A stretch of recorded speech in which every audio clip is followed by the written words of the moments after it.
Hola, buenas tardes a todos. Este es el segundo video de puntos de fuga de la Diplo de diversidad sexual. Sé que estuvieron trabajando en el módulo con Mika, con Aileen y con Nico los temas de feminismo, feminismos en plural, feminismos lésbicos y diversidad corporal, en particular sobre intersexualidad. El interés del video sería como plantear o abrir algunas discusiones que por ahí no alcanzaron a mencionar o abordar. Eh, Más allá de que me dijeron que estuvo súper interesante todo el debate sobre los diferentes puntos de feminismo. Así que vamos a arrancar por el otro lado, por el de diversidad corporal. Hay un término que supongo que estuvieron viendo por arriba, que es el de la diversidad funcional, y esto va directamente a una discusión sobre la forma como se entiende la discapacidad. Eh, Verla como diversidad funcional plantea la discrepancia de la discapacidad y la normalización de los cuerpos. Uno lo puede ver de forma más clara en cierto tipo de situaciones. Por ejemplo, las personas sordas, muchas veces se les obliga, sordas o hipoacústicas, se les obliga a ser normalizadas a través de los implantes cocleares. Suponiendo que al tener un implante coclear va a poder adquirir lenguaje, va a poder hablar y va a poder escuchar, ¿sí? El lado B de ese proceso de normalización es que las personas sordas tienen muchos impedimentos para llevar una vida común y corriente por lo que implica el implante coclear. Por ejemplo, no pueden nadar, no pueden hacer actividad física. Se desconoce que las personas sordas tienen todo un lenguaje y una cultura del lenguaje de señas, no se les reconoce su lenguaje de señas como un lenguaje posible, ni se hace suficientemente el esfuerzo por promover el acceso a diferentes tipos de servicios a través del lenguaje de señas, y se les pretende siempre una normalización que tiende a hacer que escuchen, ¿sí? Entonces, en este ejemplo se ve claramente que hay un cuerpo y que se supone que debe tener ciertas funciones, y que aquellas personas que no cumplen con esas normas de funcionalidad tienden a ser consideradas menos en algún grado de poder o que tienen que ser normalizadas. Este proceso se asemeja mucho a lo que se vieron con Nico respecto a intersexualidad. Y supongo que estuvieron trabajando sobre Judith Butler y sobre Paul B. Preciado, según pude ver en el PPT. También hace referencia a una discusión muy profunda, si uno lo ve desde el punto de vista de las políticas sociales, del acceso a derechos. Porque en general, cuando se ha visto la diversidad funcional como discapacidad, que es algo casi incapacitante, se generaron diferentes líneas de trabajo en la política social que desconocen las posibilidades de inserción laboral de las personas con diversidades funcionales o tienden a normalizarlas. También porque ahí hay una discusión interna respecto a los derechos, ¿sí? Porque ellos han luchado mucho por derechos como el del cupo por discapacidad, que solamente se aplica en la Administración Pública Nacional en un porcentaje muy bajo de ministerios. Entonces, como que ellos plantean, bueno, si cambiamos el concepto de discapacidad a diversidad funcional, vamos a perder todos los avances que logramos con el término de discapacidad, ¿sí? Y del otro lado lo que hay son discusiones sobre yo no quiero ser considerada una persona con discapacidad porque yo lo que tengo es una diversidad corporal, donde de nuevo volviendo al ejemplo de las personas sordas, yo tengo mi propio lenguaje, yo tengo mi propia cultura, no es cierto que yo no me vaya a poder comunicar, y el ejercicio de normalización que hay sobre mi cuerpo hace que yo de hecho no pueda disfrutar de ciertas cosas simplemente porque quieren que yo escuche.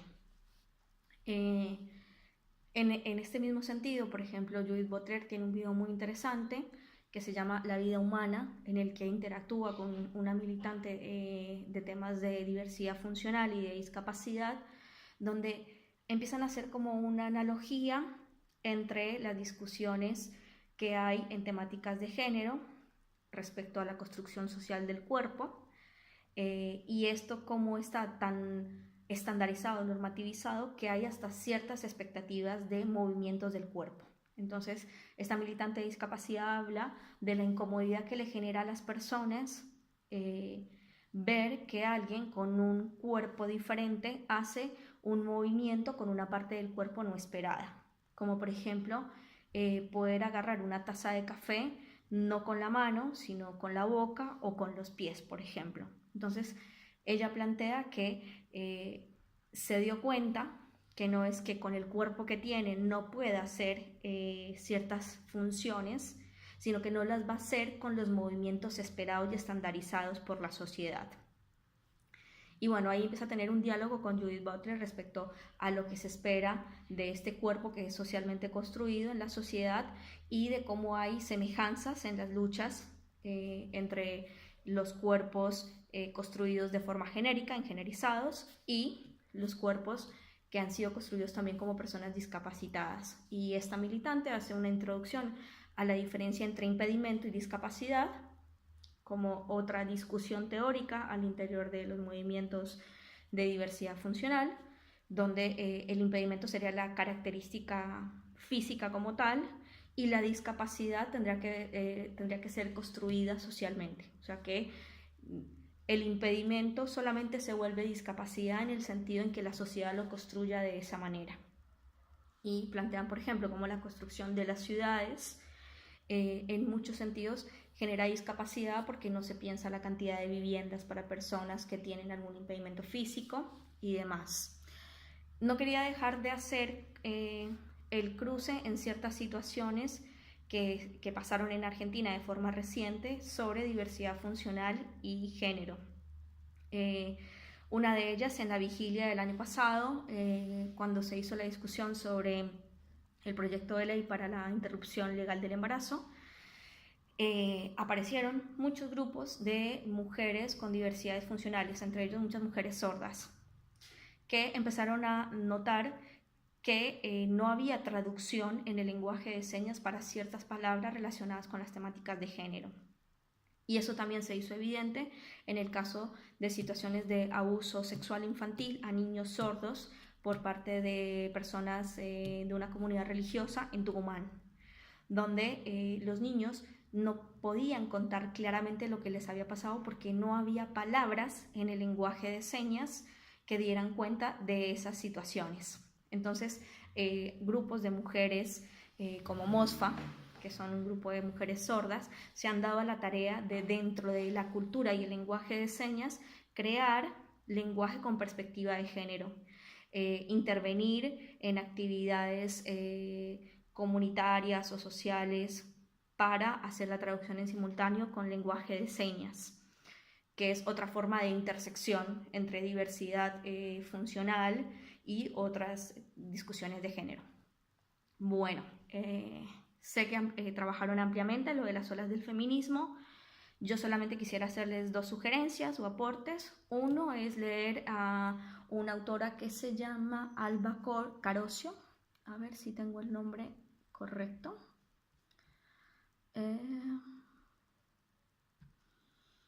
Alba Carocio, de una universidad venezolana, que ella plantea algo muy interesante y es: las olas del feminismo, como siempre las hemos visto, han sido planteadas para el feminismo anglosajón o el feminismo del norte. Y ella lo que dice es: para el feminismo latinoamericano la historia es similar, pero no del todo. Las olas no son iguales para los procesos latinoamericanos porque estamos atravesados por la forma como fue la construcción de nuestros estados-nación, que fuimos una colonia, y por ejemplo en ciertos momentos particulares como en la segunda ola del feminismo estamos atravesados por lo que fue por ejemplo la teología y la pedagogía de la liberación. Entonces ya dice, los movimientos feministas latinoamericanos tienen particularidades, como por ejemplo que la primera ola, los tiempos no se corresponden en los mismos años que las olas anglosajonas, y por ejemplo en la primera ola no solamente se pedía por el sufragio, sino también se pedía por la protección a los derechos particulares de la mujer, como la maternidad y la protección a la infancia, lo cual no está presente en la primera ola anglosajona. Y en la segunda ola, una de las mayores diferencias que encuentra esta autora es, por ejemplo, que el feminismo latinoamericano se dio cuenta que la petición de principios universales no solamente era sexista, sino que también era racista, clasista, colonialista e imperialista. y eso es una particularidad del feminismo latinoamericano. También habla que, por ejemplo, en la tercera ola en Latinoamérica hay como un proceso de ONGización y blanqueamiento en términos raciales de lo que fue el feminismo de los 90, no llega a analizar lo que nosotros estamos viendo ahora como una posible cuarta ola del feminismo, que está muy atravesada por el ciberfeminismo o por un feminismo más popular y masivo que está siendo en este momento un sujeto político importante en toda Latinoamérica. También quería sugerirles un artículo de un blog que se llama Economía Feminita. La nota se llama El mar proceloso, ¿en qué ola estamos? Que lo que plantea realmente es que esta metáfora de las olas sigue siendo de alguna manera importada y que no ha sido cuestionada. Entonces, que plantear el feminismo por olas también implica plantear que siempre hay, dame un segundo, que esta metáfora de las olas nos haría entender que siempre hay crestas y valles en un proceso y que el feminismo no es así, porque en su diversidad no se puede decir que todo venga en procesos de crestas y valles, y por eso tal vez se ha acuñado más el término de marea, por lo masivo que está haciendo en este momento el movimiento feminista, y que hay que superar este concepto de las olas y que para el caso latinoamericano no tendría mucho sentido preguntarnos en qué ola del feminismo estamos. Bueno, no sé si soy clara. Les voy a tratar de dejar en el link del video las sugerencias de estos dos textos y bueno, cualquier duda o inquietud nos están escribiendo. Abrazos.